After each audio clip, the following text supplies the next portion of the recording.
Greetings and salutations, all you absolutely beautiful humans. Welcome to another episode of League Unlocked. My name is Eric, on board the Millennium Falcon today because we're flying Han Solo for a little week 2 global power rankings. Should be a typical civil, chill conversation, and if week 1 was the way, I believe I used 3 way too early power rankings, then week 2 we'll call it the still too early power rankings to be doing. But at least the LCS teams that did make the list, and yes, spoilers, there are LCS teams on the list, at least they've actually played games at this point in the year. Even if it's only a single best of one, it's still better than nothing. And we begin with a team making their debut all the way in week 2. We're used to them in the top 10, and we're probably honestly being a little bit generous putting them on here. That is G2 Esports, sitting at 3-3 so far, and I mean, it's only a matter of time before G2's actually going to be climbing up this list, but I mean, for right now, yeah, this week they beat Shifters and Heretics pretty easily, but they also lost to Carmine Corp convincingly, and Heretics and Shifters are, bottom of the table squads in the LEC, so we're still waiting for G2 to ramp up. But listen, Skewmont has had a absolutely insane start to the year. He's first in damage percentage, kill participation, and XP difference at 15 among all junglers, and it's a pretty sizable gap between guys who are behind him. Caps has had some nasty laning numbers, G2 has the best goal differential, so all signs are there. Come best ofs, this is going to be minimum a top 3 team for G2. They're warming up, getting rid of some of the rust from the offseason, so not actually concerned about G2 in the slightest. Spot ahead of them, we got IG, who I am concerned about, and really it's just they've had more games than G2 right now. We've got 6+ best ofs to view the eyesore that is Invictus Gaming at some point. And we're going to notice a theme with both Rookie and Xiaohu. We'll talk about Weibo Gaming a little bit further down the line. But both of these guys, they've had shades of their former MVP levels of brilliance. Xiaohu has definitely had more of those signs and shades of it so far than IG or Rookie has, which is why, spoilers, Weibo's a lot higher up here. But, IG have still had close series against AL. They took them to game 3, and they probably, most definitely should have at least taken a game off of BLG in that matchup. But still, 2-5 overall. They're very much on fraud watch. I'm not sure it's even fraud watch if nobody thinks they're top tier. There's a lot of suspect stuff still going pretty much every position for IG. Giant X to better record than G2, and obviously the win against Koi, the main reason they're here. Noah looks like he's right there with probably Upset and Kalist in terms of the best ADCs, at least starting out here in the LEC. We'll wait for a little more consistency out of the mid jungle when you're talking to Isma and Jackie's, surprisingly, who's kind of gotten beat up in some of these matchups. But positive signs early for Giant X, and then we pop into our weekly glazing section for LNG, who continue to absolutely obliterate their group in the LPL. I know it's the bottom group Nirvana or Perseverance, I can't remember which they are, but they are 4-0, 8-1 overall, and the numbers are actually insane for them. A 2.81 team KDA.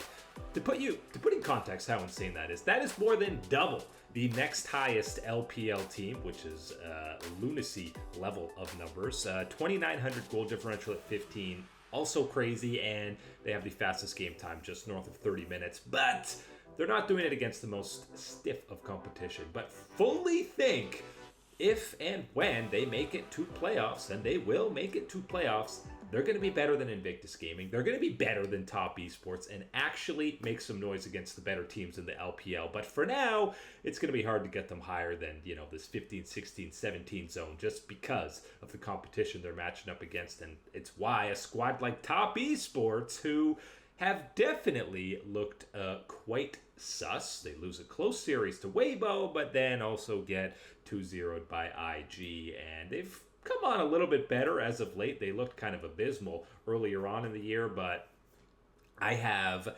very little faith in this team actually making any noise in at least split one. They're not going to first stand. They're not going to be having a deep playoff run. I don't know if Jackie Love coming is going to save this squad. There's more question marks than redeeming qualities on this top esports squad so far. Then on that 15 spot, you see the first of the LCS squads, Lion Gaming.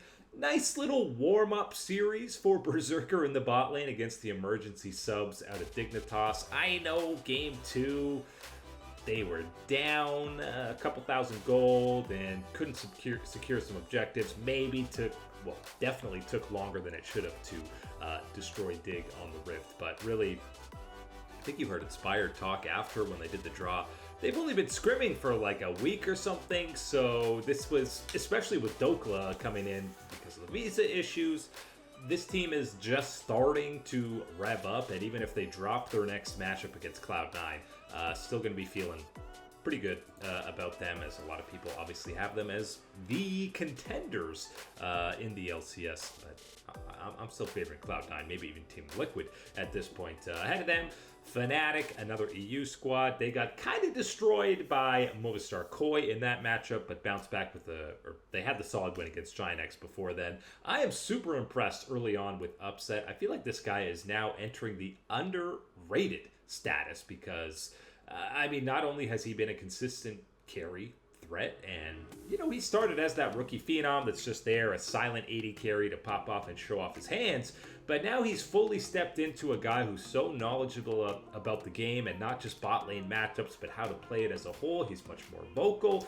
We saw that on KC when they were silent apart from him, but now maybe the secret success and recipe for Fnatic was actually Upset stepping into some of these communications alongside a guy like Razork. We'll see if that ends up being the case. There's still a spot behind Cloud9 on this board, who had a fantastic debut against Team Liquid. Most people, it's not Lion Gaming, I think most people have TL as that top dog heading into the year, so Cloud9 being able to 2-0 them in, there were angles where Team Liquid could have taken control, but really it was Cloud9 in the driver's seat for both of these games, and closed it out rather cleanly by their, standard. Blabber continues to look, dare I say, unlocked.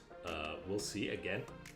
A single series. We're taking some stuff from what we got in Kespa as well, where he looked pretty decent, but Blabber and by proxy, I think Thanatos, you might be talking about MVP of the split. I don't remember how we're breaking it up.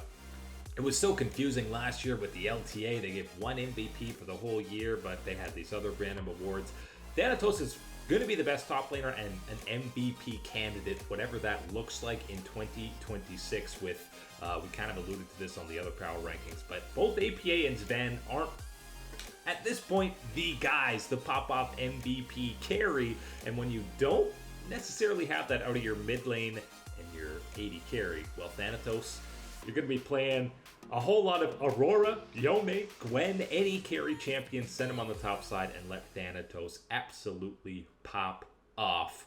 Final two squads on this board. Weibo kind of alluded to, the 2-0 against JDG is doing a whole lot of heavy lifting as to why they're this high on this list. Elk is still looking like a top tier 80 carry in the LPL. He is not washed up, and Xiaohu, it seems like whenever he picks an Orianna is when you fully get that flashback to absolute vintage levels of performance out of the former MVP mid laner. But Weibo, of this kind of fraud middle of the pack of the LPL, is far and away the one that you feel the best about, has shown the most consistency and can punch above their weight class to that top 4. And then lastly, KT. We had the 14k throat against T1. You can argue whether you're a glass half full or glass half empty kind of person about that one, that they had a winnable 99 times out of 100 game against T1, or the fact that they were able to throw that one away. They also played the Bros on the weekend, who are winless and have a chance to be eliminated now after a best-of-5 loss to DRX. But we had an insane pentakill out of aiming, and we did not see individual mechanical highlight reel plays like that out of him almost his whole time on D+. So that is a positive sign for KT to feel good about going forward, that maybe BDD and Cuz will get a little bit of help going forward into that top 10 area now. And this is where we get some more Western squads. We didn't have anyone in the top 10 from the West after week 1, and obviously that's because even the LEC had only played 3 games at that point, and the LCS had played a whole nothing burger on that one. So we got 2 squads to talk about in the top 10 now. That is Movistar Koi and Karmine Corp batting in that 9-10 spot. Very similar power levels right now. KC obviously got the 3-0 on the week, so they jump over Koi, who I believe we had as the top squad from the West last week, and they lose to Giant X. Not a great loss, but I feel like best ofs are going to be exciting for Movistar Koi, and maybe Elyoya's best start to a season, and to go even further on the maybe it's time that Jojo Pyun or somebody, but I'm saying Jojo, can usurp Caps as that best mid laner of a split. I know it's been about 8 years since anyone's been able to do that, but I feel like this might be a playoff run for the ages for JoJo. And for the KC side of things, it's going to be a split of the ages for Kana. It feels like Kalista and Busio are going to be a problem matchup-wise for everybody, and Kana 5 solo kills already and an 8.8 KDA. They've only played 6 games, so he's almost got a solo kill every game. And most impressively, whenever there's Korean top laners, and especially Kana right now, my man has not been first blooded. He was not the victim of a first blood, which usually top laners are the first and foremost guys to get caught out and die in that capacity. So all signs are go. 2 thumbs up for KC so far, and 1.5 for MKoi because they have had a couple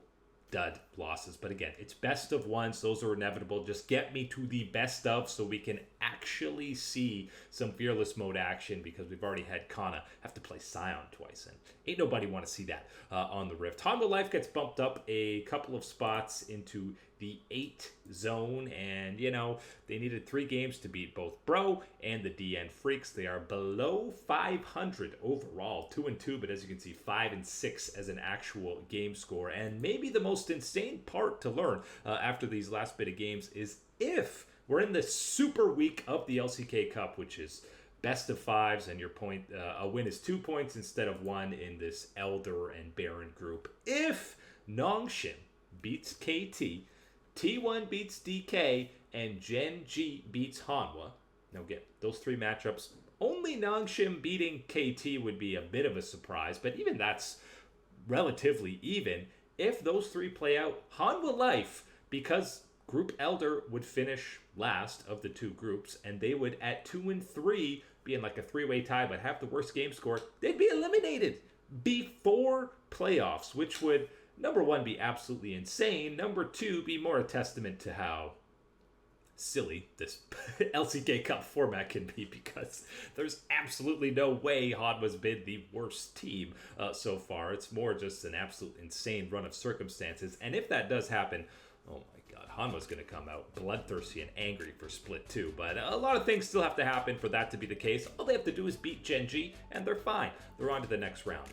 That's a very big if, obviously, especially in the form that they're in. And when you have these 2 other LCK squads ahead of them where their impact doesn't actually matter, but if DK ends up losing to T1, which seems very likely based on how badly D+ got completely pumped by Gen G in their last matchup, and despite they had a good, clean Game 3 against Nongshim earlier, they got pumped by Gen G. BNK, again, we kind of alluded to this on the domestic rankings, BNK had a much better showing against Gen G, and they had an actual decent showing against T1, but 2 Canyon flag steals away from probably at least taking a game off of Gen G. I'm not about to sit here and say they would have won the series, but at least taking a game, which, spoilers, nobody has done yet, and number 2, a competitive 3-game set against T1, where they had to cook some stuff up to take them down. So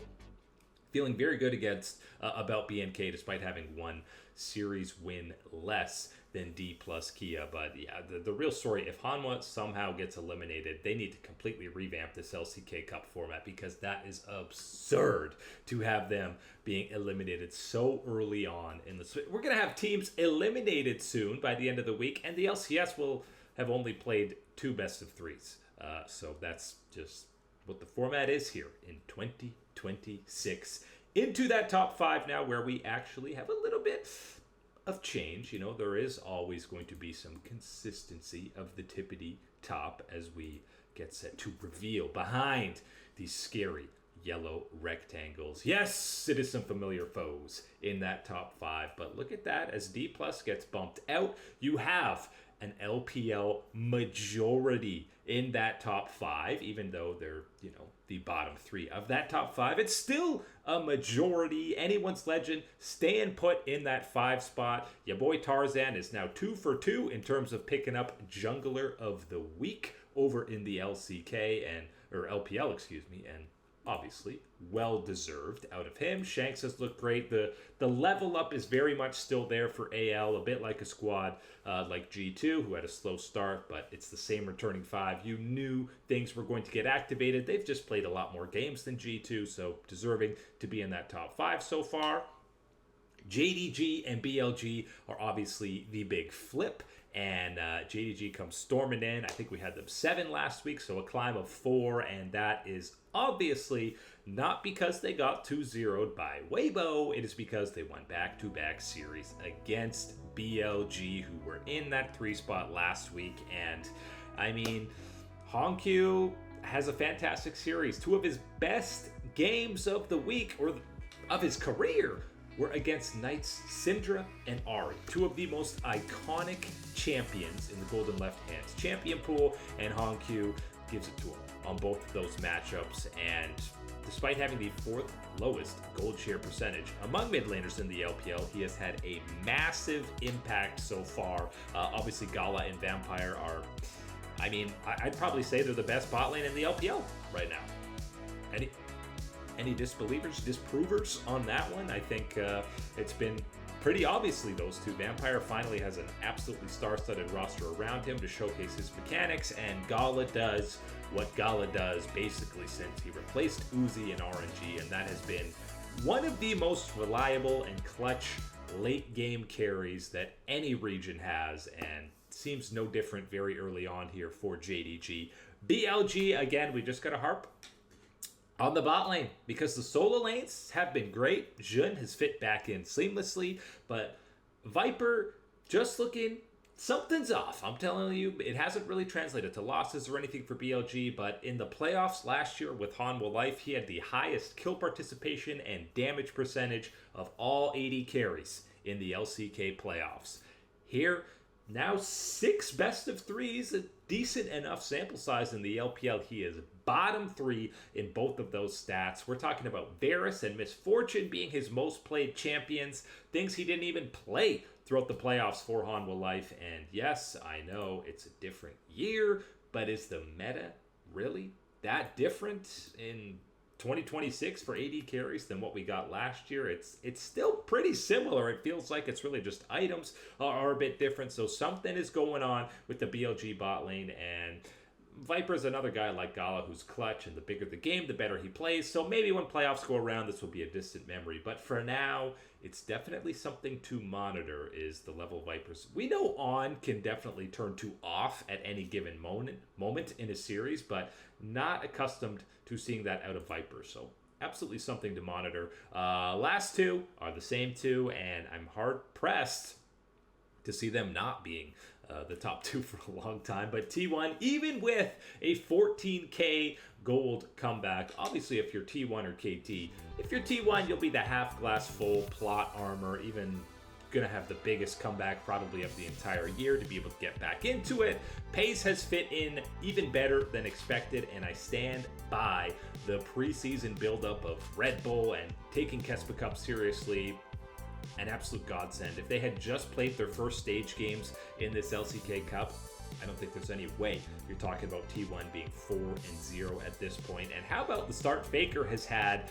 Even if the numbers don't tell this full story, this guy has the lowest, I'm talking bottom of the table in the LCK in terms of gold share, while also having the highest assists. Over 8 assists a game the GOAT is averaging, and I truly feel like this guy's just trying to speed run all these different stats and accolades to get different play styles. Maybe I'll play Foley more supportive. I'm still playing Ryze and Azir. I don't know how our boy doesn't get bored of playing those for a decade plus, but a very different start than what we're accustomed to seeing out of Faker. Usually that slow ramp up. Again, don't look at purely the stats. You've got to watch these games to see the insane impact that Faker's having. We're long past him being the dominant lane kingdom type of force. It's more, what other ways does this guy have a massive impact on the game? And spoilers, there's a lot of them. There's a lot of ways Chovy also, the real lane kingdom, has impact on games. And you saw his Ryze get fully unlocked against BNK after he was a little bit angry after that game 1 where, you know, Vic was solo killing him, blah, blah, blah. He had a 4K plus gold lead individually on that Ryze. And how about the turn back the clock performance out of Ruler to start things off? Number 1 in damage percentage for AD carry so far in the LCK, and he already has 5 solo kills. He's not a solo laner. This is an AD carry that already has 5 solo kills. I feel like a lot of those were in that one specific Ezreal game where he was popping off. But Ruler playing like this, coupled with Canyon stealing everything on the map, the consistency out of Keen as the premier top laner. And again, this Ryze game out of Chovy is kind of the first game where you're going, oh, yeah.